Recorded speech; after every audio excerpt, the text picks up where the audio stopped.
Hi guys, welcome back to my channel. Today I'm going to show you how you can install a program or software in your PC or in your laptop.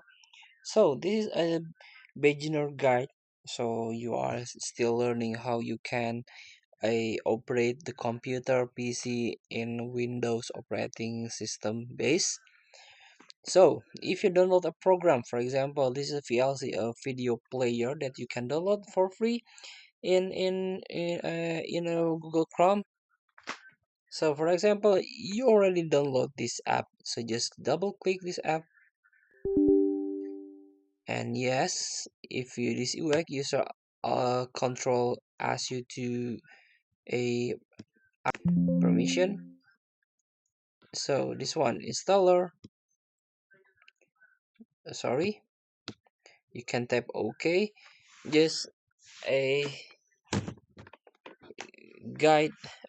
Just follow the way how just tap next because this app will guide you. For example, welcome to VLC Media Player Setup. You can tap next again. So this is for plugins, file type association. Just leave it be, leave it by default. Next, and just tap install and wait the installer finish. So this is how you can install the program or install the software. Or if the program asks you about CDK or registration code, just find on the web.